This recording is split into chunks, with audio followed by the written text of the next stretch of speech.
Salutations, bienvenue dans DCP, du ciné et des potes. Votre émission bimensuelle de cinéma avec votre équipe composée de Fred, Julien, Jérémy et moi-même Owen. Mais aussi, vous commencez à le connaître. Il est rodé, c'est un peu le 5e homme chez DCP. Arrête, tu me... Faut pas me flatter comme ça là, sinon mon ego il devient très gros.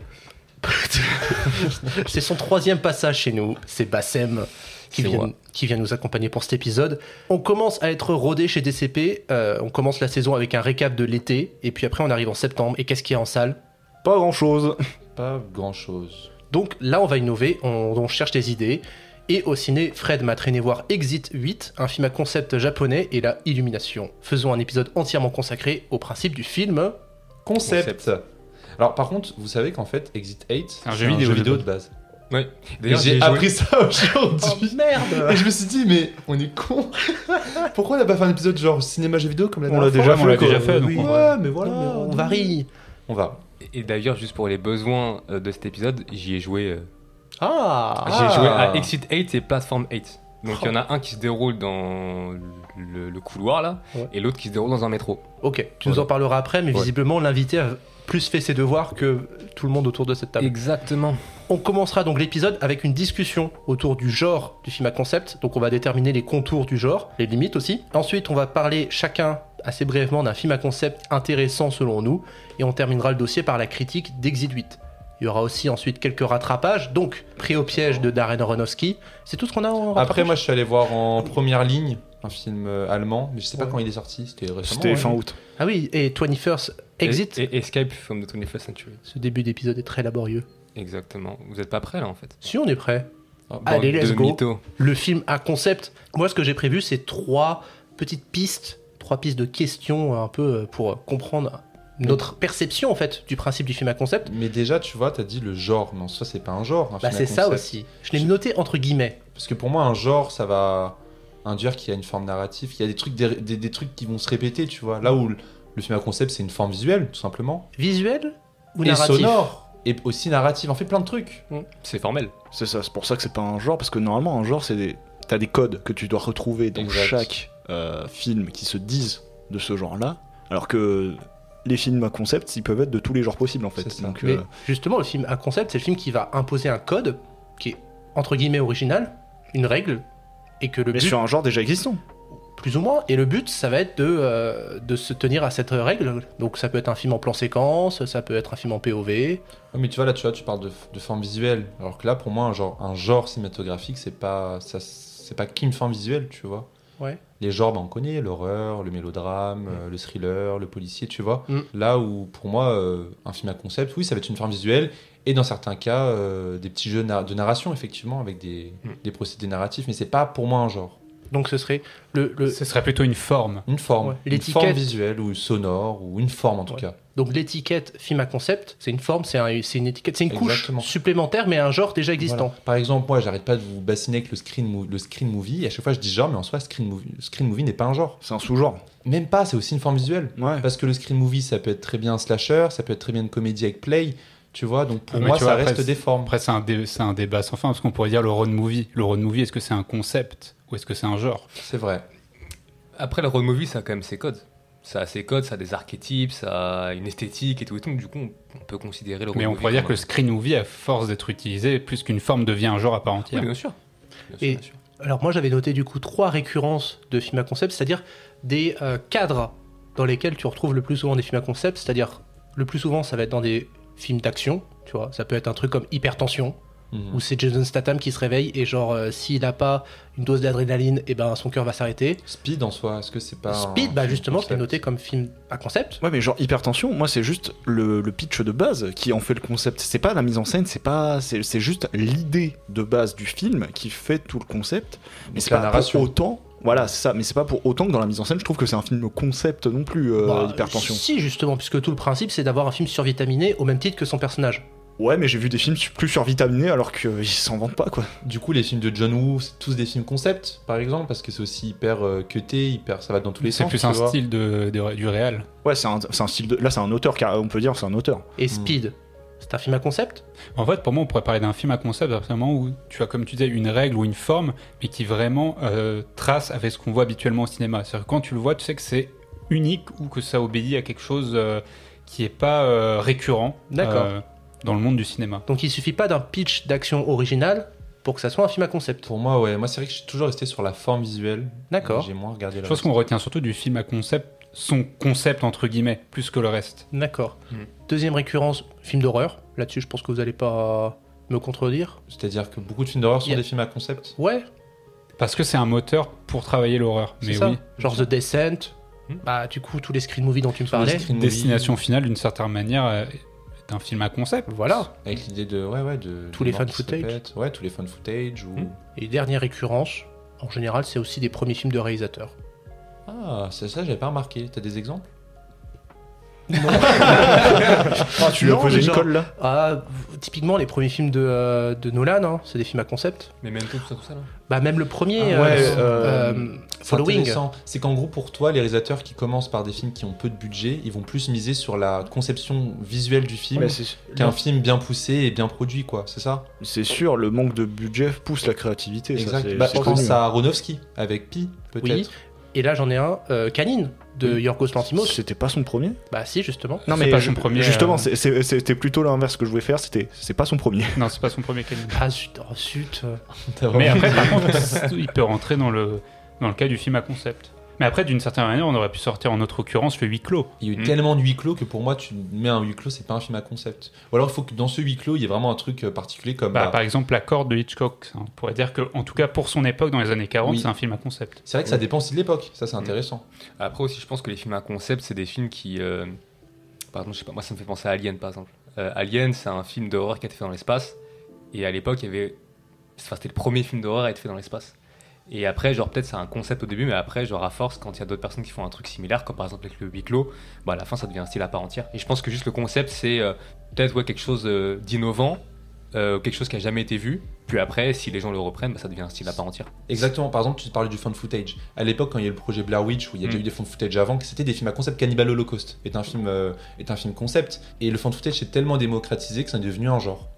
Ou une forme visuelle, ou en tout cas un truc qui est plus du concept en fait. Un peu comme l'idée du screen movie exact. dont on parlait tout à l'heure. Qui se répète de plus en plus, on a de plus en plus, on connaît peu à peu la forme, et donc pour moi ça devient c'est plus vraiment un concept quand ça devient la norme en fait. Donc du coup, si on veut résumer ce qu'on dit là, donc les films concept seraient des épiphénomènes qui engendreraient par la suite des genres à part entière. Des genres, des sous-genres, ou tout simplement une forme visuelle. Ouais. En tout cas ça peut dépendre. Si le concept est intéressant ou pas. Ouais, après je repensais à l'idée d'Alien, mais là où moi le terme, parce que c'est un terme ultra large, film à concept, comme on l'a dit, c'est vraiment que quand tu penses à un type de film, tu le réduis vraiment à son concept. Je pense que Alien, tu vois, c'est pas vraiment un film concept dans le sens où ça va bien plus loin qu'un simple film d'horreur dans l'espace. Parce qu'après, ça a été quelque chose, après c'est un pionnier, mais tu vois, là je pensais récemment, par exemple, Vincent doit mourir, dont on avait parlé anciennement. Quand tu penses à Vincent doit mourir, tu penses vraiment juste son concept de base, un homme qui se fait agresser sans aucune raison. Donc du coup, c'est des films qui je reviens sur ce que je disais tout à l'heure, c'est des films qui se vendent très bien en termes marketing, c'est juste ça en fait. Est-ce qu'un film concept, c'est un film qui se vendrait pas super bien en termes marketing parce que le pitch est tout simple mais compréhensible par tous et vraiment super vendeur? Est-ce que Brise de Nice 3 n'est pas un film concept? Juste dans le fait d'avoir cassé le 2. C'est du marketing en soi, tu vois, mais après le film reste un film Brise de Nice. Moi j'ai une question par rapport à Quentin Dupieux. Parce que Quentin Dupieux, en soi, chaque pitch qu'on te vend et chaque façon de vendre le film, c'est tout le temps sur son concept. C'est un peu de oui. Moi, je trouve que Dupieux, ça rentre dans la case film concept. Mais du coup, c'est un cinéaste de concept. Oui. Et est-ce qu'on peut appeler ça, donc, est-ce qu'on pourrait trouver d'autres réalisateurs qui sont des cinéastes de concept? Gaspard Noé. Ouais. Ah oui, et du coup, Love. Parce que le concept de Love, c'est de faire un film d'amour en 3D / porn en 3D. Est-ce que c'est un concept? Est-ce que ça suffit? Bah, Enter the Void aussi. Bah, de toute façon, genre, chaque film de Gaspard Noé, tu mettais à elle seule, genre, à part Contre tous, mais encore, il y a... Seul contre tous, c'est un énorme concept. Oui. Ça reprend l'idée que t'as une voix off d'un narrateur qui dit tout ce qui lui passe par la tête, et ça, c'est... Et Irréversible, c'est un Rape and Revenge film en plan séquence, film à l'envers. Enter the Void, c'est un film sur... qui questionne tout ce qui est le point de vue, tout ce qui est... même aussi sur... la vie après la mort. En plus, j'allais en parler juste après dans les films à concept à voir. Et Love, c'est un film d'amour. J'aime pas dire pornographique parce que c'est pas un film qui respecte les codes de la pornographie. Érotique peut-être plutôt. Érotique, voilà, genre en 3D. Lux Aeterna, c'est un film t'as ton âge qui part en couille qui filme en split screen, c'est pareil pour Vortex. Non, c'est un film qui veut te donner une crise d'épilepsie, là, etc. C'est aussi, ouais, concept. Et le climax, c'est un huis clos. En fait, c'est un mélange de tout ce qu'il a fait auparavant. C'est un huis clos qui part totalement en couille. Climax, le concept que j'avais beaucoup aimé dedans, c'est que je pense un tiers du film, c'est de la danse et de la chorégraphie. Oui, mais voilà, qui est séparé du film et qui est Mm. génial. Moi, j'adore ce moment-là. Donc pour moi, c'est le concept. Et à chaque fois, il y a toujours une idée de mise en scène qui va avec dans chaque film de Noé. Et le prochain film donné, c'est de faire un film pour enfants. Ouais. Donc là, je pense qu'il n'y a pas plus film concept que ça. Genre. Ok. Peut-être en guise de conclusion, c'est aussi peut-être le défaut du film concept, parce que vu qu'on dit qu'on reconnaît un peu le film concept au fait qu'il se réduit à son concept, c'est aussi un peu les défauts souvent de ces films, c'est d'être réduit qu'à un concept et au-delà de leur proposition originale, de leur forme ou de leur mise en scène particulière, de pas forcément proposer autre chose. Ça va être une bonne transition pour la suite, parce que c'est pas la fin du dossier, parce que maintenant on va présenter chacun un film. On a 5 films, et justement ça va être l'occasion de questionner est-ce que ces films posent un cadre suffisamment défini et parvient à renouveler, à rester cohérent pendant 1h30 ? Voilà, c'est la question. Vous allez nous présenter des films à concept. J'avais écrit Fred en premier, mais... je suis chaud. Et bah vas-y. Ça, c'est parfaitement dans la ligne de ce que tu viens de dire. Ouais. Donc moi, j'ai choisi de vous parler de We Are All Going to the World's Fair. C'est très long comme titre. C'est un film qui m'avait beaucoup attiré par l'affiche. On y voyait une jeune adolescente maquillée d'une espèce de crème verte. Et on pressentait en fait que c'était une espèce de screen movie parce qu'on voyait que l'adolescente était sur un écran d'ordinateur. Et du coup, j'ai lancé ce film et je m'étais un peu fait une idée found footage, screen movie un peu horrifique, mêlé à tout ce qu'on connaît d'internet, la culture du web, de l'horreur, des creepypasta. Et en fait, j'ai été vraiment surpris par le film parce qu'en gros, le film a un concept effectivement qui est de montrer donc, des personnes qui dialoguent sur internet à partir d'un écran d'ordinateur. Mais à côté, on sort très vite de ce concept et on tombe vraiment dans un truc très émotionnel qui n'est pas forcément lié à ce que je m'attendais. Dans We Are All Going to the World's Fair, vous suivez Casey, une jeune adolescente qui participe à un challenge sur internet qui est une espèce de challenge où tu te piques le doigt, tu regardes un écran un peu bizarre et en fait tu rentres dans une espèce de transe et en gros tous les utilisateurs sur YouTube ils filment une espèce de journal quotidien où ils essayent de montrer comment ils se transforment peu à peu en une sorte de monstre. Bref. Et donc il y a énormément de vidéos qui passent, des vidéos qui rappellent énormément le YouTube des années 2010, des trucs un peu flippants, des personnes qui dansent, vraiment tout ce qu'on a pu voir sur YouTube en fait. Donc c'est vraiment un film de la culture de YouTube. Et peu à peu en fait, on n'est pas forcément que dans les vidéos comme le found footage ou le screen movie, vous savez, où les acteurs eux-mêmes se filment ou eux-mêmes sont les opérateurs. On n'est pas que dans ça en fait. Et des fois, vous avez en fait une caméra extra-digétique, comme n'importe quel film, qui va filmer des personnages dans leur maison en train de faire leurs vidéos. Et du coup, ce que j'ai bien aimé, c'est que quand on passe à ces caméras-là, on comprend que le film, il a vraiment un point de vue. C'est pas que le point de vue des personnages, c'est vraiment le point de vue de leur solitude. Parce qu'à côté de ça, on a des personnes qui créent des contenus, qui participent à ces challenges, qui sont faux. Finalement, le film l'assume, il dit que tout est faux. Mais on comprend vraiment que c'est juste des personnes solitaires qui s'ennuient à mourir et qui essayent de communiquer via Internet, en fait, en créant des contenus. Et du coup, tout le film balance vers ça. Et j'ai trouvé ça hyper touchant. Parce que du coup, dans le film, vous avez Casey qui vit une grave dépression. On comprend qu'elle a un père qui est peut-être un peu violent, qui pas physiquement, mais verbalement en tout cas. Et elle communique avec un autre homme dont on révèle l'identité, qui se trouve être un homme qui, lui aussi, est seul, qui est un peu plus âgé, qui a la quarantaine, cinquantaine. Il y a un truc, une espèce de dialogue qui existe entre les deux et que je trouve assez touchant, où lui, dans sa solitude, il essaye de créer du contenu et d'essayer de dialoguer avec des gens, mais en même temps, c'est un peu gênant, quoi, tu vois. Et donc voilà, je dirais que, comme tu disais, Julien, c'est un film qui, moi, m'a donné envie par le concept. Je m'attendais vraiment à voir une espèce de Inside. Je sais pas si vous voyez le film de Bob Burnham, qui en fait est une comédie musicale où un homme se filme tout seul chez lui et qui utilise plein d'artifices. J'attendais à vraiment un film comme ça. Et en fait, pas du tout. C'est vraiment, ça tourne vers l'émotion et ça part du concept et ça devient un film vraiment touchant. Qui a créé le film ?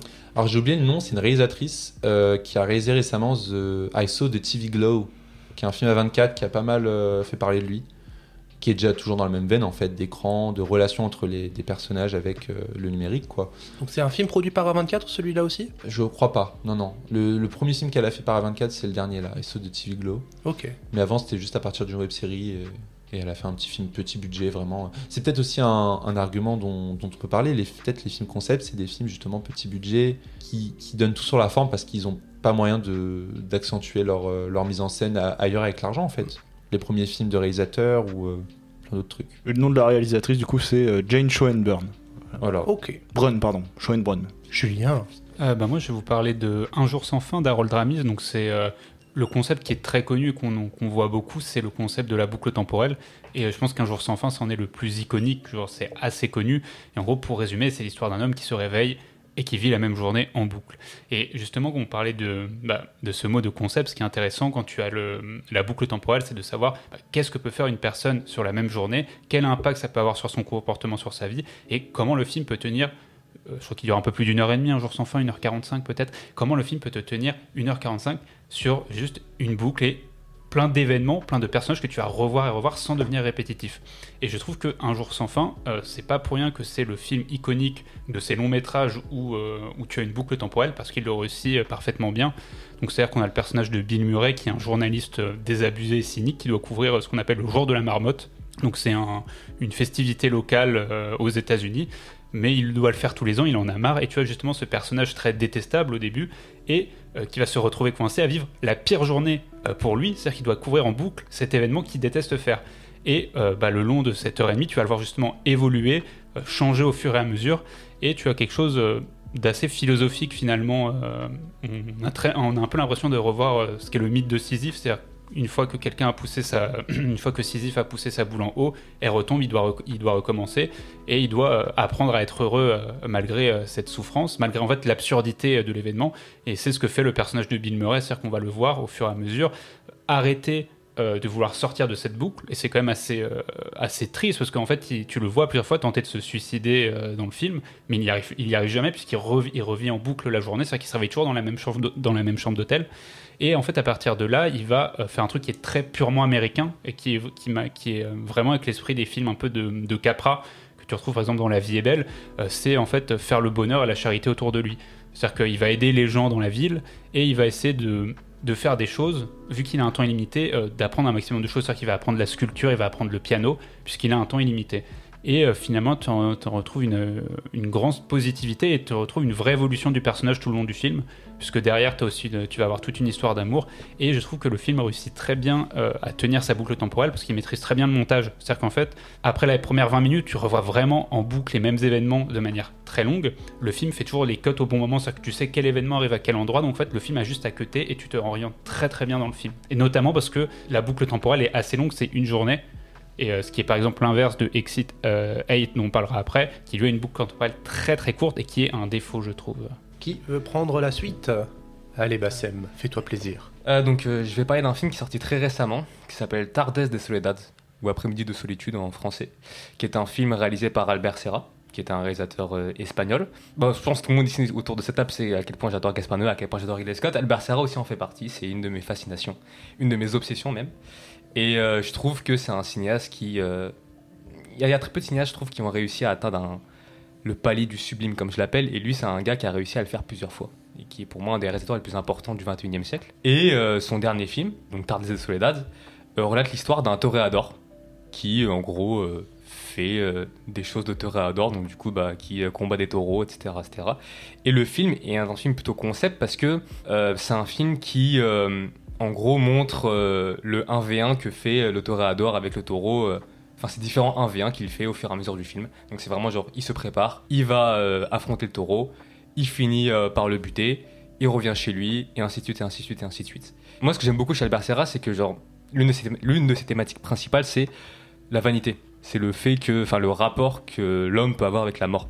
Il l'a montré plusieurs fois dans Histoire de ma mort, dans Liberté, à travers l'angle du sexe et du libertinage à l'époque du XVIIIe siècle. Il l'a aussi montré dans La mort de Louis XIV, qui est pour moi son meilleur film et un des plus grands films de l'histoire du cinéma, où c'est l'histoire de Louis XIV qui agonise.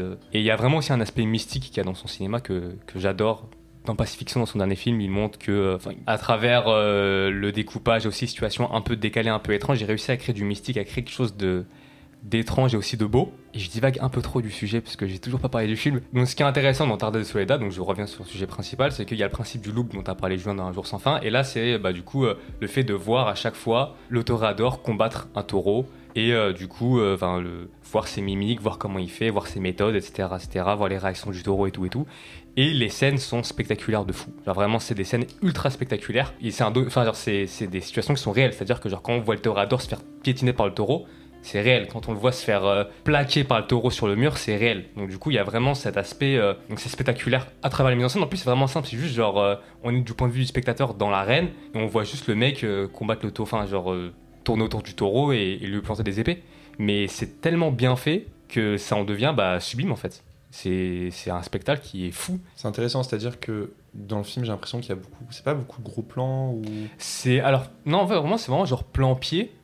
Et c'est vraiment genre le mec qui pose sa caméra, il suit le toréador. Et après, juste, c'est un découpage simple, tu vois. C'est vraiment un montage super simple. Mais ça marche de fou, parce qu'il a réussi à trouver les bonnes séquences. Et du coup, ce qui est intéressant, c'est vraiment la répétition, le principe de la répétition, le principe de l'acte de la répétition du 1v1 entre le toréador et le taureau, parce que du coup, comme j'ai dit, Albert Serra, son thème principal, c'est la vanité. Et là, du coup, c'est vraiment le fait, au-delà du toréador qui affronte un taureau, c'est vraiment le toréador qui affronte littéralement une figure, la figure de sa mort à lui, puisque un toréador peut se faire buter par un taureau. Mais du coup, le concept en tant que tel, c'est simplement genre, il bat un taureau, et tout de suite après, tu repasses à un autre affrontement, il n'y a pas de temps en dehors. Ah si, il y a du temps en dehors. En fait, en gros, ce qui se passe, c'est que le concept, c'est juste du coup suivre le toréador. Donc du coup, tu vois le toréador se préparer, tu le vois dans sa voiture, tu le vois affronter le taureau, tu le vois rentrer chez lui, tu le vois se préparer, et ainsi de suite, et ainsi de suite, et ainsi de suite. Mais est-ce que c'est vraiment un film à concept du coup ? D'une certaine manière, oui, parce qu'en fait, en gros, le problème, c'est qu'Albert Serra, c'est aussi le défaut du film, c'est que il est très bien, il est très spectaculaire, mais en fait, Albert Serra, ce qui l'intéresse, c'est vraiment juste l'image du toréador. Donc du coup, il n'y a rien de plus, en fait. C'est juste le toréador qui affronte un taureau. Donc le concept, c'est la vision épurée du métier. Exactement, voilà. C'est juste la vision épurée du métier. En plus, on ne sait même pas c'est quoi son avis par rapport à ça. Il n'a aucun avis sur est-ce que c'est bien cette culture du toréador ou pas. S'il n'y a pas d'avis, c'est qu'un film avec une forme visuelle en soi. Exactement, en fait, c'est un film qui a une forme visuelle, et en fait, c'est un film qui a juste le concept de voir l'image du toréador vu par Albert Serra. Et c'est d'ailleurs aussi son principal défaut, c'est que genre en fait on sait pas pourquoi le mec il a ce rapport là par rapport à son métier. C'est quoi son rapport, c'est quoi est-ce qu'il a un vécu par rapport à ça, même l'histoire, qu'est-ce qui a fait qu'il est devenu toréador. Il y a aucun questionnement par rapport à ça, et c'est le principal défaut du film, c'est que genre en fait on s'arrête juste à l'image du toréador vu par Albert Serra, c'est tout. Ok. Donc le film se focus vraiment que sur ça, t'as pas vraiment d'autres personnages secondaires ou tertiaires qui interviennent. Non, c'est vraiment pur. Il y a deux, trois personnages tertiaires qui arrivent, c'est vraiment genre les gens de son entourage, mais juste on les entend genre parler genre après l'affrontement, avant l'affrontement, et voilà, t'as des couilles, genre vraiment plus ils disent vraiment ça, t'as des grosses couilles, t'as des couilles énormes, vas-y continue mon gars, vas-y. Genre, tout le monde le suce, mais vraiment genre tout le monde le pompe à un point genre inimaginable, genre vraiment le toréador il est encensé par tout le monde. Et d'ailleurs, anecdote très drôle, c'est que le toréador a vu le film, il l'a détesté. Il a détesté le film parce qu'il était en mode je vous ai montré une part intime de moi et toi tu as fait de la merde avec mon film. Alors parce que le film juste s'intéresse à l'image de ce mec, pas à pourquoi il a voulu faire ça et à son rapport par rapport à ça. Il donne pas d'explication quant à sa profession. Du tout, c'est juste genre l'image du toréador. C'est juste ça qui intéresse Albert Serra. Okay. Et en fait, toute la mythologie du toréador et de la corrida, le mysticisme qui en ressort, et c'est tout. Exactement. Et bon, genre, moi qui étais fan moi je suis toujours fan d'Albert Serra, mais c'est vrai que quand j'ai vu le film, j'étais en mode c'est dommage, t'aurais pu aller plus loin, mec. Surtout qu'en plus qu'il a la capacité de le faire. Donc voilà. Donc du coup ça va faire une belle cassure, parce que moi je vais vous parler d'un film dont on aurait pu parler lors de notre émission Croisant Cinéma et Jeux Vidéo, Hardcore Henry, d'Ilya Naishuller, qui se présente comme le premier film intégralement tourné à la première personne, comme si nous, spectateurs, étions le héros de l'histoire, Henry, un amnésique qui se réveille dans un laboratoire et découvre qu'il est devenu un homme amélioré qui est traqué. Donc le réalisateur Ilya Naishuller, c'était un ancien musicien du groupe Biting Elbows qui avait déjà fait des clips en POV. Mais là, il passe à la vitesse supérieure avec un film complet, avec des scènes de combat à main nue, avec des armes, des courses-poursuites, bref, une intensité folle qui se dégage de ce film, encore plus que dans les clips qui étaient déjà bien chargés en action. Ce concept de tourner le film uniquement à la première personne, cela se passe donc via l'image, bien évidemment. Ça nous permet de vivre des expériences hors du commun, car les scènes de combat sont d'une certaine violence, tout en étant fluides, et c'est des choses que on n'a pas l'habitude de voir en tant que spectateur, notamment de ce point de vue-là, en fait. Nous, on a plus l'habitude d'avoir un point de vue extérieur à ces actions-là, parce que dans certains autres films, tu peux voir des scènes d'action, certes, ultra sanguinolentes, mais d'un point de vue externe. Là, tu incarnes ça. C'est comme si t'es à fond dans le film, tu pourrais croire que c'est toi qui butes la personne. C'est à ce point-là. C'est certes l'image, mais le son, il joue aussi pour beaucoup, car nous percevons comme si, nous, devant le film, nous percevons les sons comme si c'était des sons du quotidien en fait, que ce soit les bruits de pas, les respirations, et même du coup, ça sature énormément quand quand il y a des coups de feu, etc. Parce que c'est comme si vraiment c'est nous qui tirions, qui appuyions sur la gâchette, donc du coup.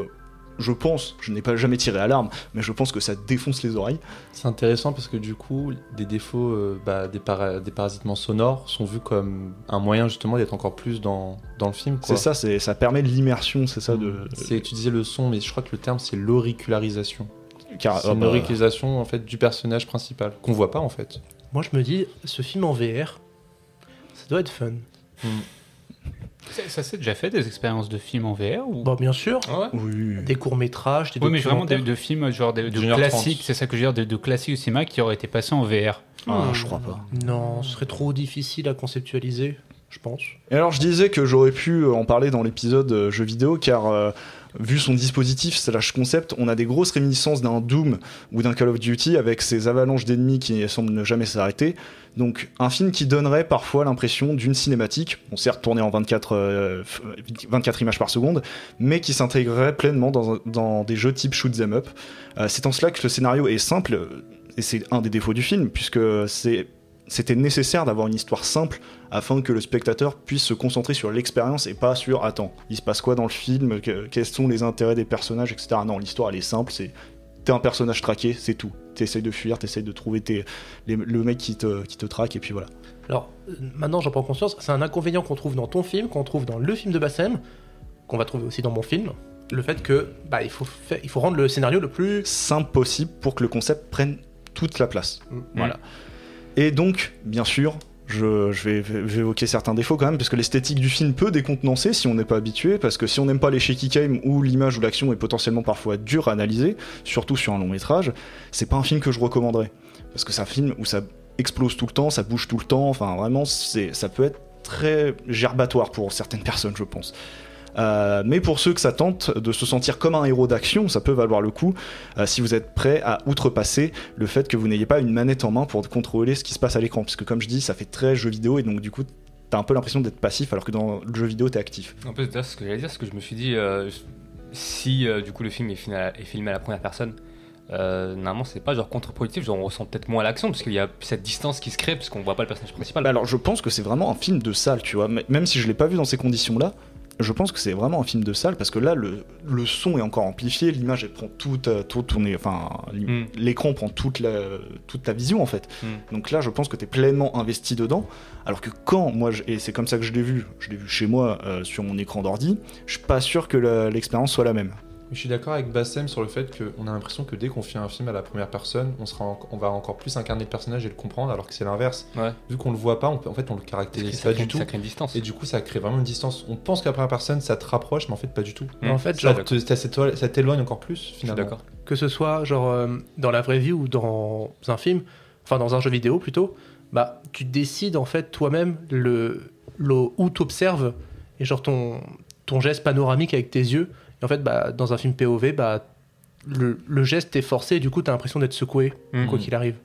On te propose une expérience immersive, en même temps, t'es passif, quoi. Là où au jeu vidéo, c'est toi qui contrôle le personnage, donc du coup, il y a cette immersion.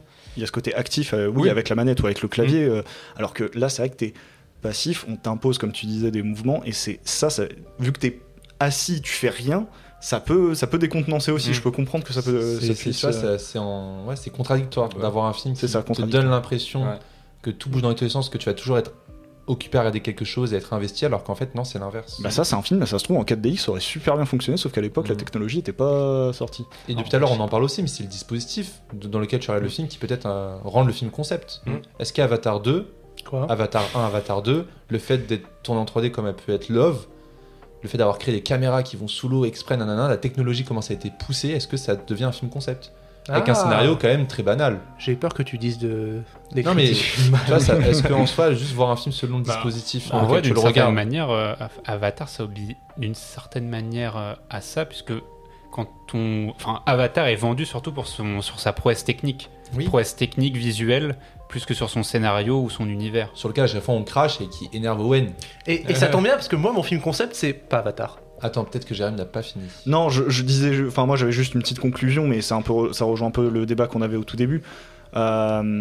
C'est juste que je me demandais si le principe même du film à concept, est-ce que c'était pas de poser une première pierre à un édifice que d'autres œuvres viendront compléter par la suite? Mais oui, comme on le disait, ça rejoint ce qu'on disait au début, quoi. Ça peut être quelque chose d'hyper anodin, d'original plutôt, et que justement des gens vont regarder cette œuvre et proposer d'autres œuvres qui ressemblent à ça et créer un genre à part entière ou créer. C'est ça. Bah pour le coup, moi, le vrai film dont je vais parler, je pense que personne ne s'en inspirera parce qu'en fait, c'est un concept déjà proposé par un scénariste américain, mais qui a été refusé aux États-Unis et du coup, il a été obligé d'aller tourner à Madrid parce que c'est Buried de Rodrigo Cortés, ou communément appelé le film avec Ryan Reynolds dans un cercueil.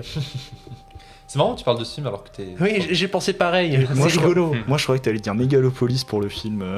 Non. Non mais oui, c'est marrant parce que forcément, le seul film qui se passe dans un cercueil, il faut que ce soit le gars qui porte des cercueils qui en parle, quoi. Mais donc finalement, pour le coup, c'est un film qui se résume vraiment à son concept, c'est un mec dans un cercueil. Et à partir de ça, donc déjà, il y a une unité de lieu et de temps très très très restreinte, parce que le gars a pas beaucoup d'oxygène, et le gars ne sort pas du cercueil du film. Et justement, c'est comment en fait tu vas construire tout un imaginaire autour de ce simple concept, parce qu'en fait, au fur et à mesure, donc Ryan Reynolds se rend compte qu'il a un téléphone portable dans son cercueil. Il se rend compte aussi au fur et à mesure qu'il y a une lampe torche, il a un briquet. D'ailleurs, ça c'est des trucs un peu rigolos parce que c'est une manière pour le réalisateur, le fait d'avoir 3 sources de lumière différentes, un briquet, une lampe torche et une barre fluorescente, de faire varier un petit peu la lumière et de rendre le film un peu plus appréciable visuellement. Je sais pas si t'en parleras plus tard dans le film, mais en vrai, le côté un peu collecte d'objets, ça fait très jeu vidéo aussi, tu vois. Il y a un peu de ça. Où justement, on est dans un lieu tellement restreint, on se fait chier, qu'il ajoute des trucs qu'on pourrait avoir dans le jeu vidéo, c'est-à-dire de trouver des objets et qui vont te permettre d'avancer. Ce qui est complètement con d'ailleurs, parce que le gars, il prend 40 minutes avant de se rendre compte qu'il a une barre fluorescente dans son cercueil. Mais bon, passons. Le film n'est pas parfait, hein, mais il est sympa. Et en fait, le seul lien à l'extérieur que tu as dans le film, donc, c'est ce téléphone portable qui, à un seul moment, va te sortir du cercueil. C'est le moment où il reçoit une vidéo d'un otage, parce qu'en vérité, le personnage de Ryan Reynolds, c'est un camionneur qui s'est fait attaquer, qui était en Irak, qui se fait attaquer, qui se fait enterrer en tant qu'otage. Et justement, son assaillant, là au téléphone, lui dit 5 millions ou tu meurs. Du coup, il appelle le FBI, il appelle tout le monde, nanani nananer. Et justement, je trouve que le film, ne serait-ce juste qu'avec des dialogues et cette unité de lieu, il arrive à se rebondir suffisamment bien pour qu'en fait, le film se tient 1h30.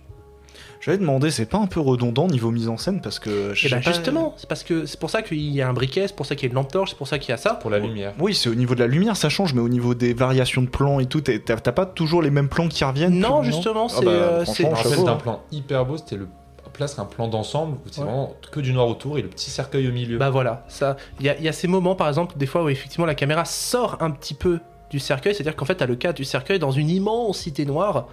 Et sinon, oui, forcément, c'est beaucoup de plans rapprochés, le personnage est tout le temps allongé tout du long.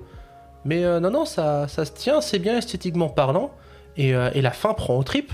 Ah oui. Elle est super badante, mais elle prend aux tripes. Et derrière ça, il y a tout un discours sur la gestion des USA, enfin la gestion des otages aux USA post-11 septembre, qui est 100% manichéen, mais qui se tient. Donc c'est bien Buried.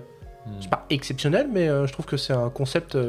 tu vois, moi je trouve pour l'avoir vu, ça m'a vraiment tenu en haleine, tu vois. Et jusqu'à la fin, mais oui, effectivement, à la fin, t'es détruit. Hein. Ok. Bon, on a fait... il faut qu'on avance un petit peu, les amis. On a fait le tour de nos 5 films, et il y a un dernier film, le film pour tous les réunir. C'est le film unique qui fait qu'on est là pour en parler, justement. C'est le seul film de l'actualité de cet épisode, c'est Exit 8 de Genka Kawamura. Tout le monde l'a vu ici? Ouais. Non. Ah merde! J'ai dit que j'avais pas le temps de le voir. Ah ouais. Ah non. Bon, le principe de Exit 8, c'est donc... En vrai, c'est P.T., comme tu m'avais dit, de Hideo Kojima, mais tout le monde ne connaît pas P.T. de Hideo Kojima. C'est juste un mec, il est dans une bouche de métro, et qui fait 2 virages, en soi. Ouais, 2 virages. 2 virages, et en fait, au bout du 2e virage, il repop au tout début de la bouche de métro. Et en fait, il y a différents éléments dans ces couloirs qui font que il y a des anomalies de temps en temps. S'il voit quelque chose qui n'est pas normal, il doit faire marche arrière. Si tout est normal, il avance. S'il arrive à faire 8 fois d'affilée cet exercice, il s'en sort Enfin, c'est ce qui est dit. C'est ce qui est dit. C'est ce qui est dit. Et quand tu disais que ça ressemblait à Pity, effectivement, moi j'ai direct pensé à ça parce que moi ça m'a énormément marqué cette démo de Silent Hill, d'un jeu qu'on ne verra jamais. Je pleure tous les jours. L'anecdote, je crois que ça a été fait avec, par Guillermo del Toro aussi. Je crois qu'il y avait Guillermo del Toro et Hideo Kojima. Les deux. En fait, c'est Hideo Kojima Death Stranding, c'est bien ça je dis. Oui. Ouais, voilà. ça. Donc en fait, Hideo Kojima voulait faire le Silent Hill, il a sorti cette démo, sauf qu'on connaît tous Hideo Kojima, il fait des trucs un peu chelous. Le studio a eu peur, a annulé le projet, et en fait, Hideo Kojima s'est tourné vers Death Stranding pour mettre un peu des petites pierres qu'il avait prévues dans Silent Hill. Alors, en fait, il s'est fait virer de Konami surtout. Il s'est surtout fait virer. C'est un peu pour ça en fait. J'imagine bien Quentin en train d'écouter le podcast en mode les gars, c'est pas ça, putain, c'est pas ça. Peut-être que j'ai dit une bêtise, mais bon, bref. Exit 8, du coup, moi je trouve que le concept, il est intéressant parce que tu commences le film en POV pendant 5 minutes, et au bout de 5 minutes, le film fait. Oh non, en fait. Mais tu vois, je comprends pas ce POV, peut-être que vous l'avez compris, vous. Moi, c'est vrai que j'ai pas compris pourquoi le film commence en POV, et puis peut-être pour rappeler un peu le fait que du coup, Exit 8 est vraiment un jeu vidéo. Pity, ça aurait dû être en POV du coup ou pas? C'était en POV. Enfin, c'est la première personne. Ouais. En fait, Pity, c'est toute une démo, donc un personnage dans une maison qui fait une loupe, effectivement, avec de plus en plus d'éléments horrifiques qui reviennent. C'est pas juste par rapport à ça. Et par contre, à la toute fin, quand tu termines la démo, tu as par contre une cinématique où tu vois le personnage, tu n'es plus à la première personne, et c'est Norman Reedus. Donc je pense que le jeu aurait alterné entre première personne et troisième personne. Donc peut-être que Exit 8 a essayé de faire la même. Je pense que le POV du début d'Exit 8, ça permet de trancher entre ces deux timelines en fait. Le quotidien, qui est vu du coup à travers les yeux directement de l'acteur, donc dans un geste répétitif, et après, quand tu passes sur la phase d'anomalie, parce qu'on sait pas vraiment ce que c'est, on dirait, ça fait beaucoup penser au Backroom d'ailleurs.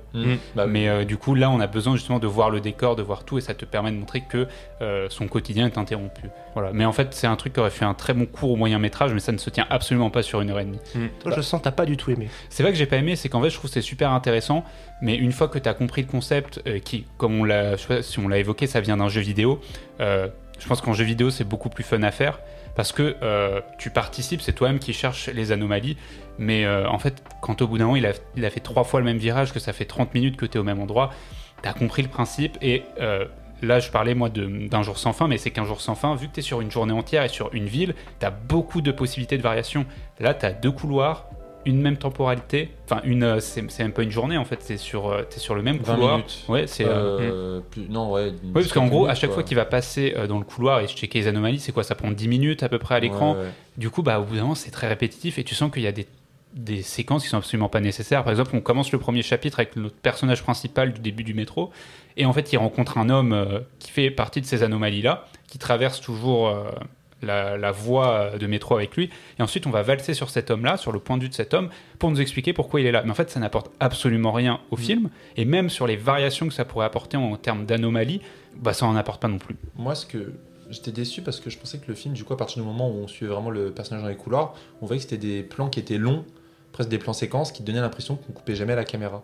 Et en fait, par moments, le film, il tombe dans ce truc un peu du cinéma grand public, c'est qu'en fait il va se mettre à cutter, il va se mettre à arrêter les plans longs, il va aussi, donc tu disais, il va chapitrer en fait son film pour qu'on s'ennuie pas finalement. Et du coup moi je m'attendais vraiment à un film qui tient sur la longueur et qui essaie de trouver un moyen de te mettre à fond dedans, quoi, tout en gardant le délire de plan séquence, de personnages uniques, mais il utilise tous les codes d'un cinéma grand public. Et si justement en fait la gaffe du film c'est de vouloir développer ces personnages, parce qu'on disait avec Hardcore Henry, avec d'autres films, que le concept et le cœur du film, et donc il laisse de côté tout le reste, c'est-à-dire développer ses personnages, alors que Exit 8 ça veut parler de la paternité, exact. Ça veut parler de l'incapacité à accepter qu'on va être père. Ça c'est redondant, ça m'a fait chier. C'est un peu grossier en fait, parce que tu sens que le film veut te faire un message, mais t'as l'impression que le film te donne un concept, mais il veut absolument te dire non mais en fait tout ce que je te montre là c'est une symbolique pour représenter la peur du personnage à s'engager dans l'avenir, à être père.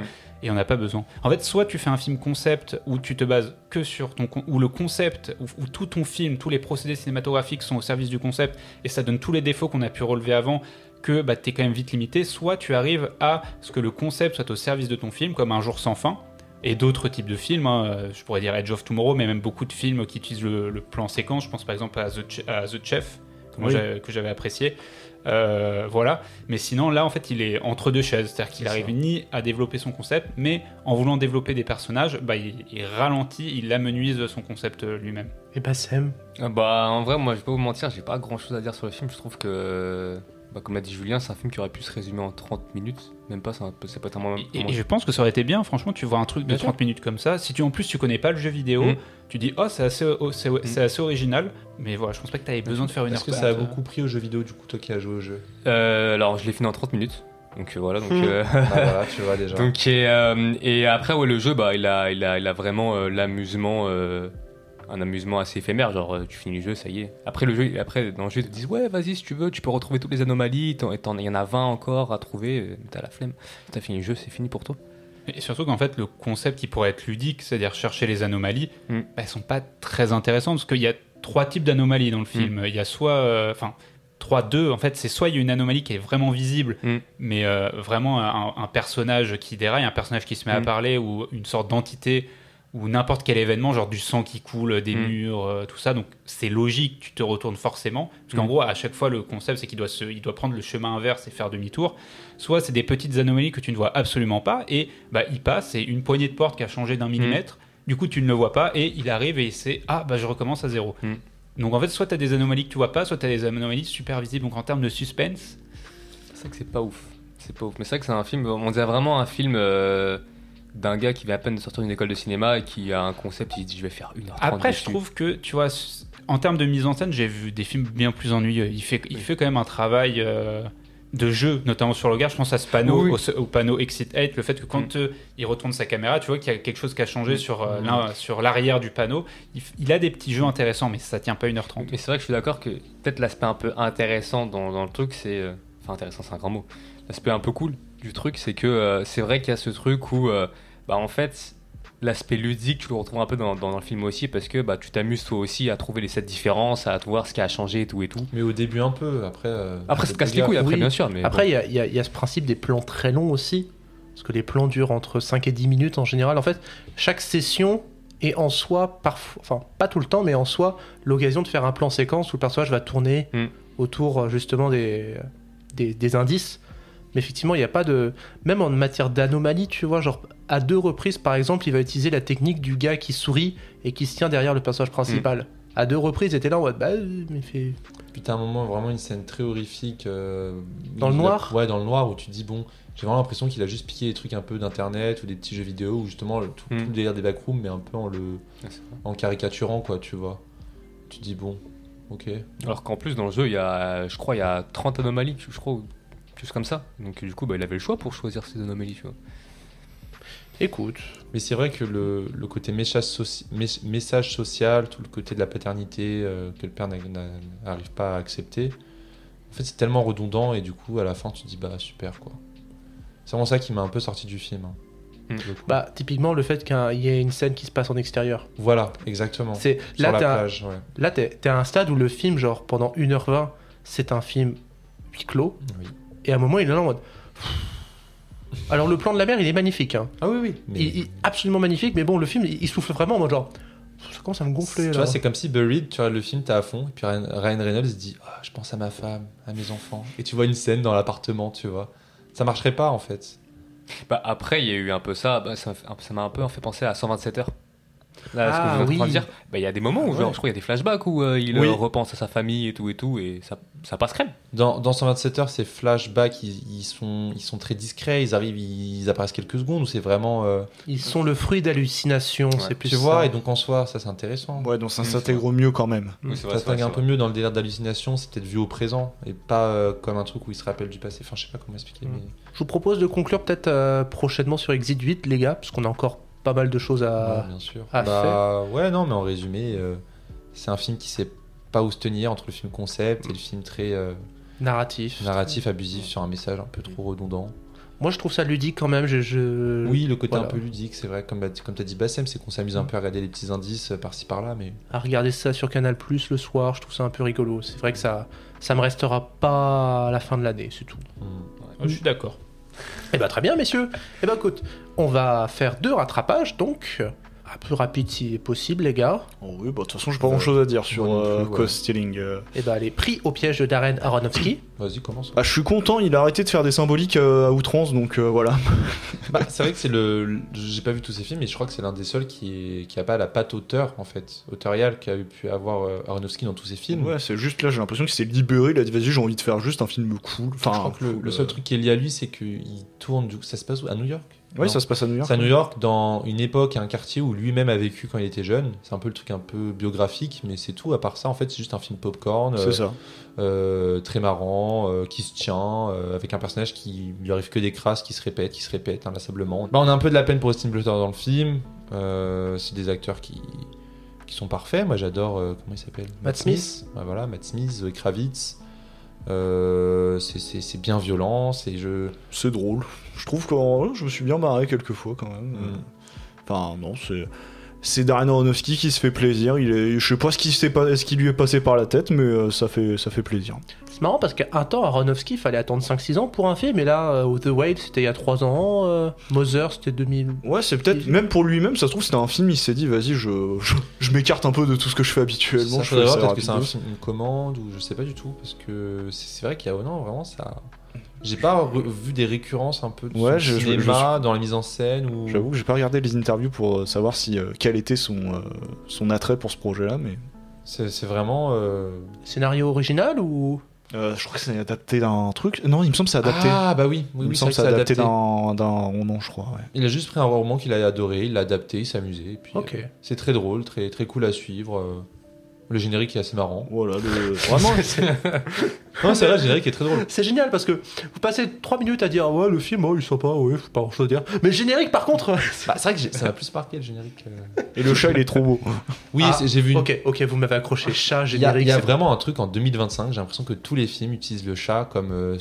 C'est les sauveteurs de la dépression de l'humanité. Parce que Sorry Baby, c'est ça. Cold Stealing, c'est ça. Voilà, c'est l'année du chat 2025. Ok. Et est-ce qu'il y a un chat dans Escape from the 21st Century de Yang Lee? Oui, il y en a un. Mais non. Il y en a un. Non, sérieux? Ouais, non, je veux dire, c'est vrai. Il y en a un. En plus, c'est un chat noir. Ah.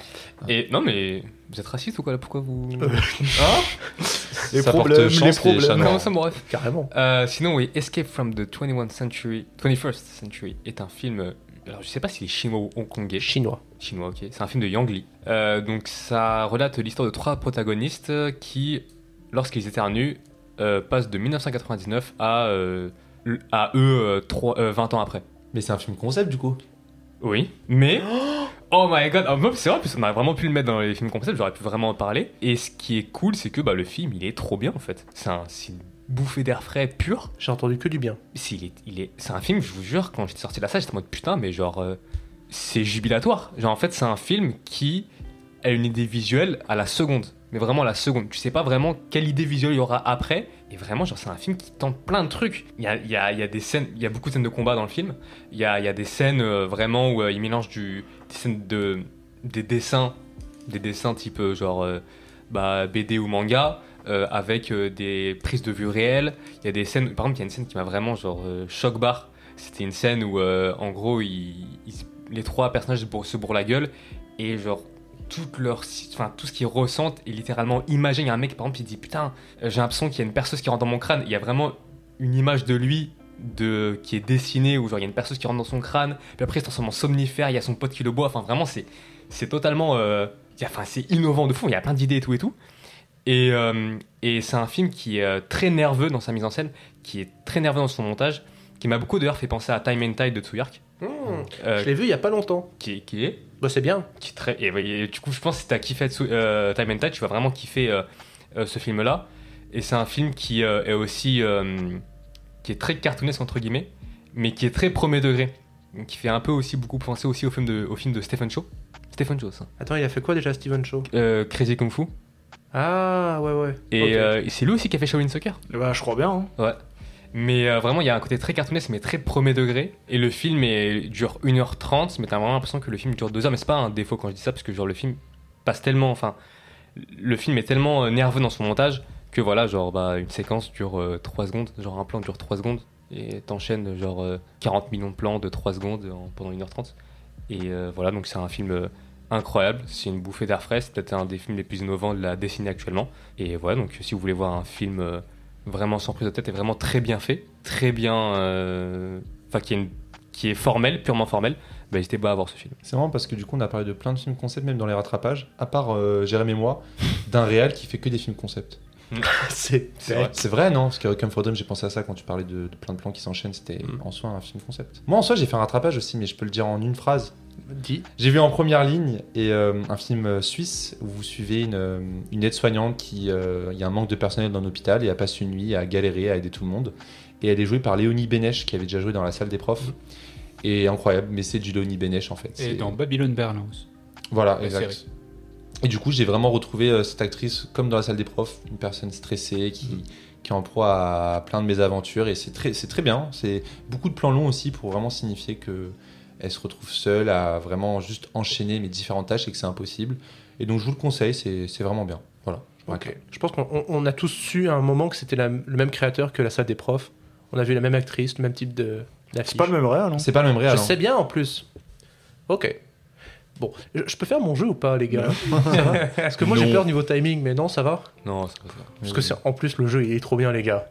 Parce que ça arrive des fois qu'il y ait des réalisateurs ou qu'il y ait des acteurs qui participent à un film, ils font le film, ils en sortent, ils se disent ah c'est nul, ouf. Et bah ça va être le jeu. Ça va être le jeu de. Alors c'est du vrai ou faux. C'est-à-dire que je vais vous faire des anecdotes, des citations des fois d'acteurs, de réalisateurs, d'actrices aussi. Voilà, qui ont fait un film, qui en sont sortis, qui ont dit à la presse clairement y allez pas. Timothée Chalamet? Non? Alors le premier. Non, ça, il avait un somme, ça. Donc c'est tout bête, hein, c'est du vrai ou faux. Le premier, c'est Sueur froide de Alfred Hitchcock. La personne qui critique, c'est James Stewart contre sa performance à lui et celle de Kim Novak. Alors, James Stewart était insatisfait de sa performance dans Vertigo et aurait déclaré « Je sais que Kim et moi sommes de bons acteurs, mais entre nous, je ne sentais aucune alchimie et je pense que ça s'est ressenti à l'image. Ce jeu du chat et de la souris m'a fatigué, et voir Vertigo, c'est voir deux acteurs qui ne semblent pas jouer dans le même film. C'est terrible. » C'est marrant parce qu'on dirait que t'as quand même pris une mauvaise critique du film et que t'as fait passer ces mots Pour ceux de James Stewart. Donc Ouais, c'est c'est faux. c'est tellement faux. Ouais, c'est faux. Vas-y, je fais le dissident, je dis vrai, vas-y. Et toi? Ah, c'est j'ai dit c'est faux. C'est faux, c'est Oh, faux. vous êtes trop forts, les gars. Oui. Non, zut, vous allez reconnaître mon style. Ah, c'est toi qui avais écrit la critique? Non, moi je le pense pas, je trouve que Vertigo c'est génial. Non, j'ai juste imaginé James Stewart en train Ouais, de mais cracher. en fait, le Vertigo, ça se base tellement sur ce duo d'acteurs que j'arrive pas à imaginer James Stewart sur que c'était pas bien. Écoutez, Ça aurait pu. Hein. Ça aurait pu, Bon. mais j'aurais été très étonné. Star Wars 2, Nathalie Portman qui critique son interprétation. Parce que Nathalie Portman considère que la saga Star Wars est le plus gros échec de sa carrière. Elle a déclaré « J'ai le sentiment de n'avoir pas réussi à bien jouer dans les blockbusters. Star Wars, c'est mon plus grand échec.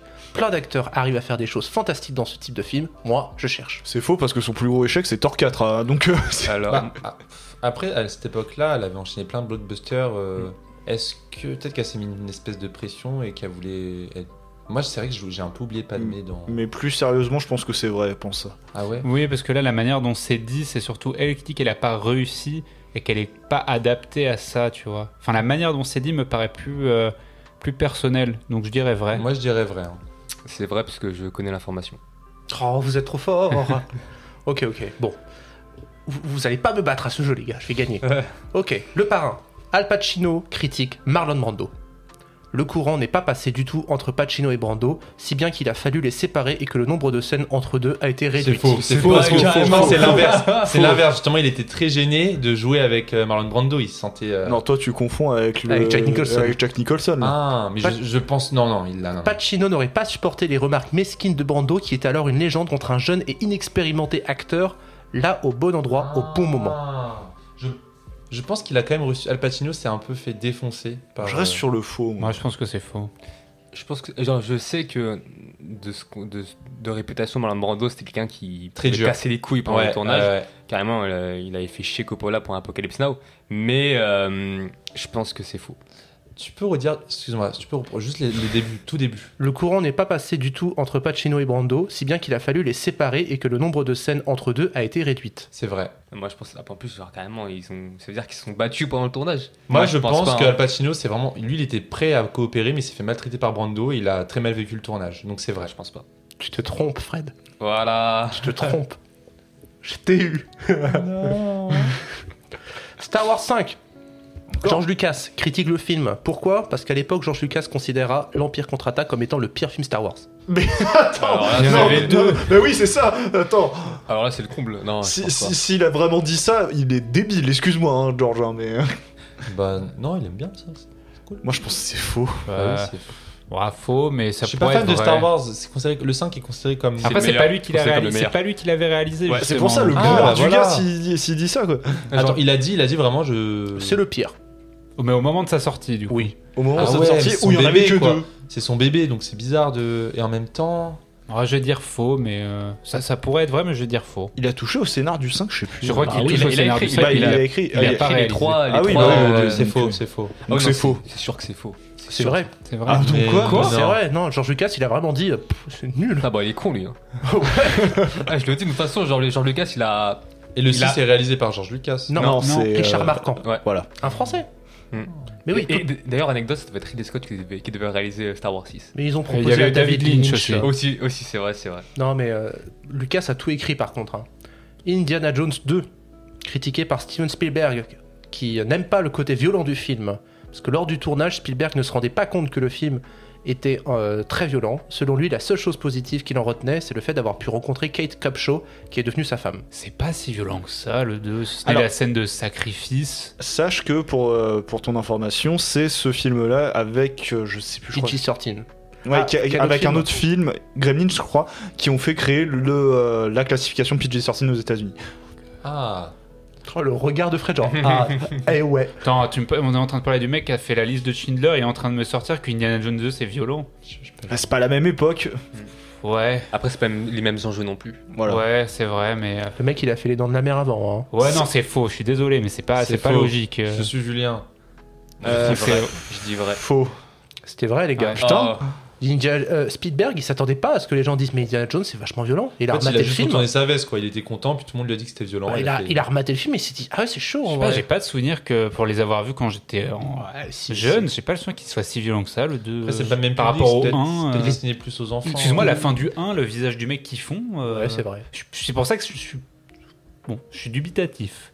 Batman et Robin. Georges Clooney. C'est vrai. Tout le monde a regretté.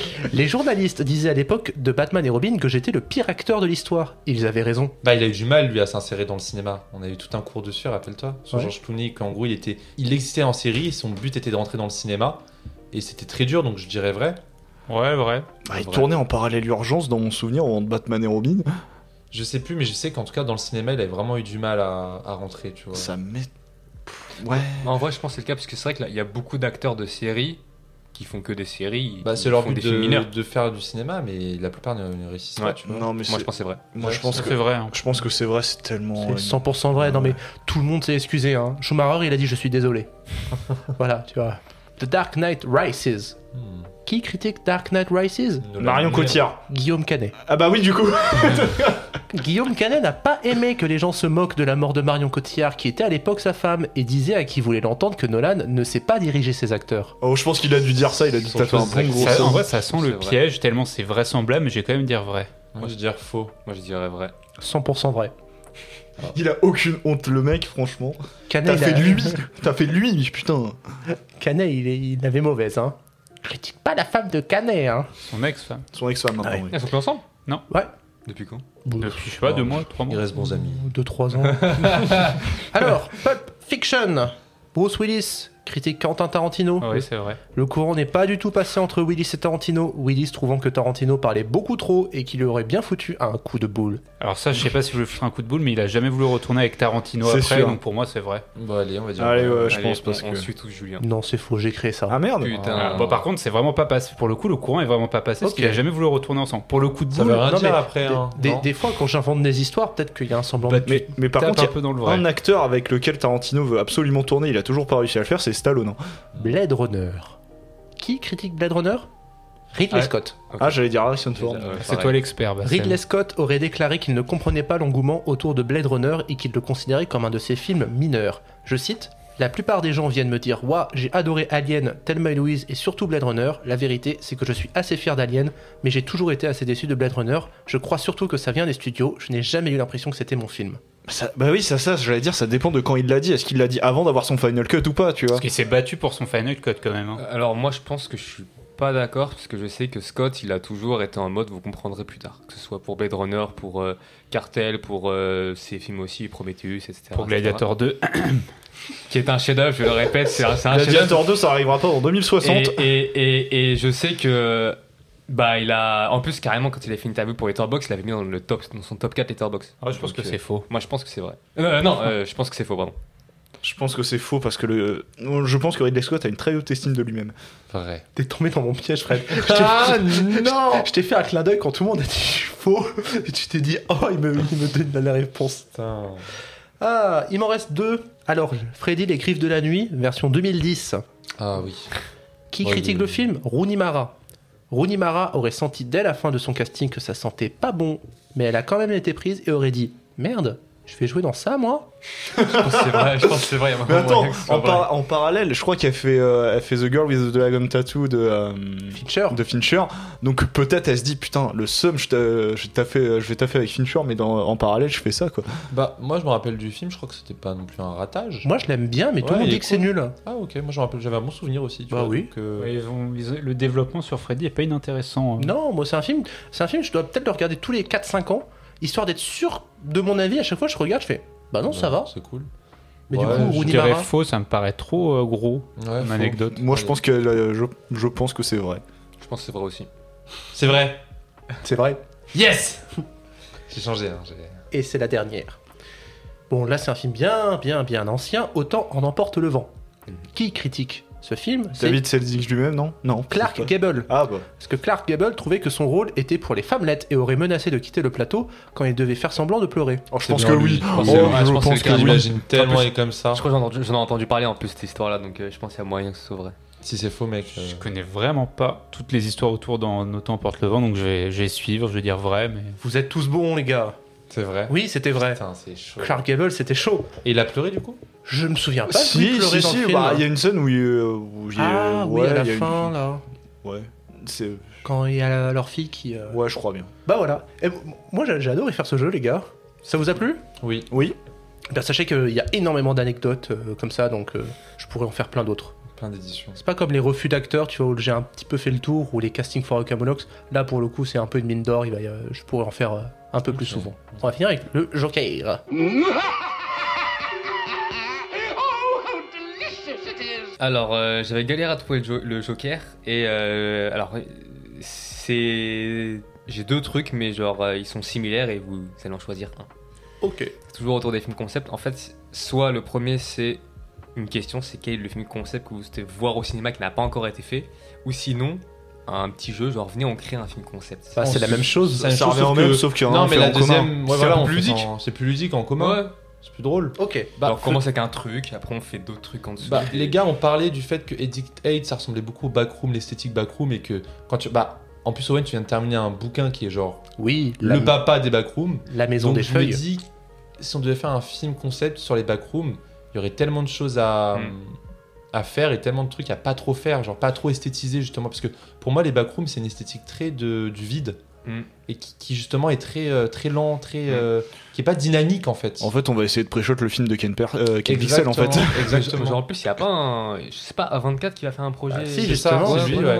C'est Kane Pixel, le gars qui a fait les courts-métrages sur YouTube qui sont incroyables. Exit 8 il a essayé et en fait c'est vautré parce qu'il est direct tombé dans des codes dont on parlait, message social. Le truc, c'est que la backroom, t'en as des centaines.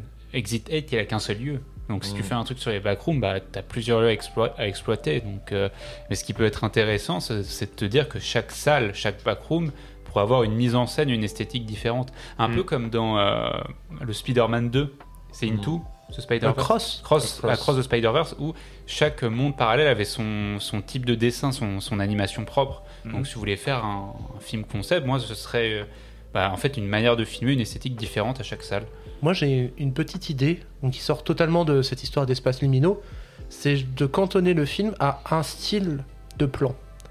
C'est-à-dire, par exemple, ne faire un film qu'avec des inserts. Où, en gros, le cœur esthétique du film, c'est d'avoir que des inserts et de réussir à raconter un récit, qu'avec des gens qui vont prendre un couteau dans la main, en filmant en gros plan un objet, avec ce qu'il peut aller avoir autour. Et ça s'appellerait Insère le film. Non mais tu pourrais faire un truc comme ça, tu jouerais beaucoup sur la question du hors-champ et du son. Totalement. En plus, c'est pas ce que t'as fait un peu, Julien. T'as fait un court-métrage par exemple. C'était des amorces plutôt. Des amorces, des inserts. Ouais, on peut dire ça comme ça. Pour moi, je voyais plus ça comme des amorces, ton film. Mais ouais, ok, de ouf. J'essaie de réfléchir s'il n'y a pas déjà eu ça. Moi, j'avais vu un court-métrage, bon, ça existe déjà, mais je voulais en parler. C'était à l'Étrange Festival au Forum des Images. J'étais parti voir des courts-métrages, et t'avais un court-métrage qui était uniquement le reflet de ce que voyait un personnage avec son œil. Et qui était paralysé, qui pouvait pas parler ni bouger. Et on voyait tout ce qui se passait à travers vraiment le blanc de son œil avec le reflet, en fait. Et c'était assez intéressant. Attends, donc le centre... En fait, on filme vraiment en macro un œil avec le blanc et la pupille. Et dans tout ça, tu vois le reflet de ce que voit la personne. Et tu comprends qu'elle est paralysée, qu'elle peut pas bouger. Des personnes lui parlent, après ils s'en vont parce qu'il y a une coupure d'électricité. Tu vois une espèce de monstre qui rentre dans la pièce. Tu te souviens du titre de ce film ? Je peux le retrouver, mais pas tout de suite. Mais oui, du coup, un concept que de film en gros plan, ou tu dis d'insert. Est-ce que ça existe déjà ? Je pense pas, parce que vraiment ça me paraît assez complexe à mettre en place. Ça peut exister dans des courtes séquences de films drôles, par exemple. Moi, je pense peut-être un Scary Movie ou un film des âges, j'imagine bien. Une séquence uniquement faite d'insert pour en rigoler, je sais pas. Est-ce que vous avez pas des... Ouais, mais si vraiment tu veux que ton film, si on reprend le truc et qu'on fait le concept vraiment que sur un film avec des inserts. Ah oui, non mais là oui. Là, faut que le scénar, il soit, je sais pas justement, est-ce que le scénar, il doit être le plus simpliste du monde ? Mais c'est un peu que ce qu'on disait au début. Je dirais que c'est l'inverse, parce qu'en fait, ta manière de filmer, elle est tellement minimaliste, elle montre très peu. C'est-à-dire que tu dois jouer énormément sur ce que tu vas raconter dans le film.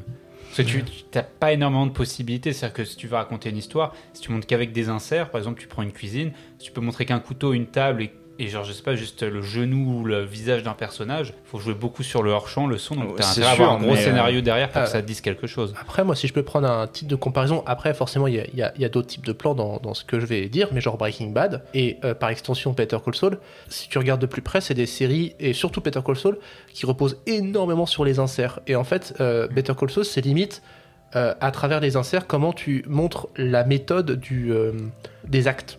Et il y a un vrai travail justement sur comment en fait genre les inserts vont développer tous les aboutissements. Mais c'est quoi un insert pour vous aussi ? Parce qu'on l'a même pas défini. C'est un plan où genre le sujet du film c'est un objet. Ou en tout cas c'est un plan rapproché sur un sujet très précis. D'accord. Genre typiquement le plan final d'Inception c'est un insert. Okay. Et dans Breaking Bad par exemple des fois t'as un plan avec une caméra qui est accrochée à un caddie mais en bas. Et en gros le plan net l'objet net du plan c'est la roue du caddie qui est en train d'avancer. Mais en même temps, en arrière, tu vois le couloir de la supérette. C'est intéressant parce que je me rappelle qu'à l'époque, moi, on m'avait défini aussi le très gros plan, ou le plan détail, je crois, ou je sais plus c'est quoi le nom, et que là, pour le coup, à la différence d'un insert qui est un objet, ce serait donc un truc organique qui a vraiment une volonté même d'exister. Du coup, c'est dire que dans ton film, ce serait vraiment que des objets, mais qui sont pas touchés, en fait. Bah, si, par exemple, je prends en exemple un autre plan dans Breaking Bad qui est incroyable, qui est dans la saison 4, où en gros, t'as le personnage de Aaron Paul qui tient une pelle à l'épaule et la caméra est accrochée au bout de la pelle. Oui. Et donc tu le vois avancer, donc tu vois son point de vue du bout de la pelle, tu le vois avancer. Une sorte de snorkel. Il prend la pelle et il la creuse. Mais là, tu vois, je trouve ça trop simple. Parce que pour moi, un insert, ça doit vraiment se cantonner qu'à des objets. Pour le coup, peut-être j'ai une idée. C'est pas un film, c'est un épisode de série. Et en même temps, l'animation fait que ça devient plus ludique à regarder. Ce serait Gumball. T'as des épisodes spéciaux où en fait, c'est des objets qui vivent. Et qui parlent mais qui bougent pas, mais qui sont animés par des yeux et une bouche quoi. C'est rigolo. Ça peut être, c'est en soi des petits inserts d'objets, mais des objets qui sont animés, donc ça c'est plus vraiment des inserts. Tu vois ce que je veux dire ? Je pense qu'il y a une différence entre insert et très gros plan, où justement dès que tu mets quelque chose qui bouge, c'est déjà plus cool à suivre, alors que là si on fait qu'un film d'insert, genre juste d'insert d'objets. Ou sinon suivre un objet, enfin Robert Zemeckis il faisait ça très bien avec le Pôle Express par exemple. Oui, ou le film là, il n'y a pas une sorte de court-métrage ou un film où on suit une balle qui est créée depuis tel pays, qui est envoyée dans tel pays. C'est une pub, peut-être. Ah non, c'est dans le début de l'heure de foire. Ah voilà, c'est exactement, merde. Ouais. Il y a du coup le dernier film de Zemeckis, bah du coup ça c'est. C'est un plan fixe. C'est un plan fixe, ouais. Mais même s'il se passe plus, enfin, est-ce que c'est vraiment un plan fixe ? C'est que les caméras restent au même endroit, mais. Enfin, c'est ça le truc. Mais j'ai essayé de réfléchir à ça. Est-ce qu'un film uniquement sur un plan fixe, c'est-à-dire que le cadre ne bouge pas, est-ce que ça a déjà été fait ? Je suis pas sûr. Ah, bonne question. Ah bah oui, si. Ça s'appelle une pièce de théâtre. Ouais, c'est vrai. Ça s'appelle une captation où il y a qu'une seule caméra. Non mais c'est vrai, mais un film purement fictionnel avec juste la caméra qui reste à un seul endroit et fixe. Franchement, c'est Sacred Challenge aussi. T'as le film de je sais pas combien d'heures, de plusieurs jours, de plusieurs semaines à regarder, où juste tu filmes tout ce qui se passe dans le conteneur et qui fait son oui, voyage, voilà, mais je croyais que tu parlais de celui-là. Pas le film d'un immeuble qui tombe ou de 10 heures là, il y a pas ça aussi. Si, truc. Ouais, après c'est dans les trucs très expérimentaux où t'as où t'as pas Andy Warhol qui a fait ça, qui a filmé l'Empire State Building pendant 4 heures, je sais pas quoi. Il a aussi filmé son copain en train de dormir. Oui, voilà, c'est ça. Ou aussi quelqu'un en train de se faire sucer, il a également fait ça aussi. C'est vrai, c'est vraiment pas une vanne. En train de dormir. Moi, j'avais vu un film et c'était 24 plans, c'était 24 frames de Abbas Kiarostami. Et il filmait à chaque fois une fenêtre avec juste quelque chose qui se passait en fond. Alors, ça ressemblait un peu à des vidéos YouTube que tu peux mettre en mode ambiance pluie, tu vois. Et il avait fait ça et c'était genre 24 plans fixes, mais genre de 10 minutes chacun. Où juste tu regardais des fois des chevaux, des fois des voitures passer. C'était assez cool. Mais bon, du coup, il y en a 24, donc ça ne marche pas. Tu fais comme Linklater, tu filmes sur plusieurs années. Et là, on revient. C'est parce que un de ses prochains films, il y a Nouvelle Vague qui arrive, il y a Blue Moon, je crois. Je sais plus exactement, il y en a encore un autre qui arrive, c'est... 20 ans. Oui, c'est sur 20 ans le tournage. Ah ouais. Et moi, j'ai revu un film concept, mais encore. Qu'on ne pourra jamais voir, d'ailleurs, je pense que vous en avez entendu parler. Un film, c'est une espèce de... Avec John Malkovich, là. Exactement, le film Whisky. Ah oui, qui sortira en 2115 ou je sais pas quoi. Tout a été fait, tout est réalisé, le film est prêt, mais on va attendre 2115, donc on ne verra jamais ce film. Ce qui est très bête en soi. C'est un peu bête de laisser maturer un film. Bah non, parce que tu vas regarder ce film-là en 2100 et ce sera des normes de 2010 et je sais pas, ce sera bizarre. Genre, de savoir genre de calcul temporel. C'est comme si nous, en fait, on matait un film des années 10, tu vois. Genre, c'est juste que avant, il était inaccessible. Ouais, mais entre les années, tu vois, entre ces années-là, il y a eu plein de gens qui l'ont vu et qui ont pu théoriser sur ce film et qui ont pu se documenter. Tu vois, il y a toute une analyse et toute une histoire de ce film. Là où quand le film va sortir, personne ne l'aura vu, tu vois, et t'auras peut-être un background, t'auras pas de background pour voir le film. Mais ça se trouve aussi, genre en fait, juste le concept du film, c'est de sortir en 2100, je sais pas quoi, mais ça se trouve, le film, il est basique. On sait même pas de quoi il parle. Ça se trouve, ouais. Mais ça se trouve, en fait, c'est tout bonnement une pub, en fait. Ça se trouve, c'est John Malkovich qui va regarder la caméra et fait « Bonjour, vous êtes en 2115, mais nous avons tourné ce film il y a 100 ans. J'ai un accent super bizarre. » Ce serait drôle qu'il essaie de faire un film qui puisse être dans les normes d'un cinéma des années 2100. Et qu'il essaie de prévoir comment serait le cinéma plus tard. Je pense que ça va être très Skip the Toilet, le cinéma en 2100. Je vais pas vous mentir. Franchement, je pense que les gens en 2100, ils vont voir ça et vont se dire c'est nul. Et on voit ça quand même un film des Frères Lumière. Mais déjà, moi je pense que genre le cinéma, d'ailleurs au plus, j'aurais pu aussi en parler avec un autre film concept, Baby Invasion, de Harmony Korine. Se trouve le cinéma n'existera plus en 2100. Se trouve il y aura d'autres médiums vidéo qui auront surpassé qui vont changer. Ouais, déjà que maintenant le cinéma c'est plus du tout l'endroit où les images règnent. Maintenant tu peux avoir ça sur ton téléphone, sur ton ordinateur et tout. Il y a aussi d'autres médias, du coup Instagram, TikTok, YouTube. Maintenant le film il sera dans ta teuté. Oh, pas mal. Mais tu vois, oui, c'est vrai que le cinéma, on a un peu la peur de cette disparition des salles, mais peut-être qu'en 2100 ce sera vrai. Faut pas dire ça. Ça se trouve, tu le vivras pas, c'est tout. Mais non, mais en vrai, je pense que le cinéma, peut-être dans sa forme pure, dans le sens aller dans une salle et tout, n'existera plus, mais peut-être qu'elle s'adaptera aux nouvelles formes. Mais je pense que ça existera toujours. Waouh. C'est passé de genre, imaginez, on imagine un concept de film à genre le cinéma est mort et c'est dans pas longtemps. Bon courage pour trouver comment tu vas nommer cette partie-là. Le film concept, c'est ça qu'on doit imaginer, le film concept du futur. En plus, je viens d'y penser, mais il y a un duo de cinéastes que j'adore, qui sont français, qui sont Corinne Poggi et Jonathan Vinal, qui ont souvent fait des films avec ce qu'on appelle le concept du machinéma. Du coup, c'est mélanger des séquences de jeux vidéo avec des séquences de... Enfin, genre faire des films dans des jeux vidéo. Et eux, ils font souvent ça, et leur dernier film, enfin leur avant-dernier film, s'appelle La fille qui explose. Il a été fait en VR. Enfin, genre, tu peux le voir en VR. Moi, ça me fait penser au film que Fred il pouvait faire sur YouTube avec Minecraft. Ouais, j'explique aux auditeurs. Quand j'étais jeune, j'ai créé une chaîne YouTube avec des amis et on s'est amusé à faire des courts-métrages Minecraft. C'était très gênant. Mais c'est comme dans GTA V, tu as tout un dispositif qui te permet de faire des films. C'est ça. Et ça a encore été plus amélioré avec. Sur mobile, oui, tu as. Grand Theft Tablet. Oui, tu as Grand Theft Tablet par exemple. Mais c'est ça, tu as une possibilité dans le jeu d'incarner n'importe quel personnage et de prendre des séquences filmées, et ça a été encore plus amélioré depuis ça a été modé sur le PC. Et tu as aussi le jeu vidéo The Movie qui permettait littéralement de gérer un studio hollywoodien, mais tu pouvais créer des mini courts-métrages. Tu avais plein de petites séquences toutes faites, mais en fait c'était à toi de les mettre ensemble et tu pouvais créer une histoire. Garry's Mod aussi. Garry's Mod qui est vraiment clairement un jeu pour modder d'autres jeux et pour filmer des trucs et créer des trucs, ouais. C'est vrai. Bah, peut-être que le cinéma sera dans le jeu vidéo à l'avenir. Donc ce sera notre film de toute façon, concept. il y est déjà. Ouais. Voilà.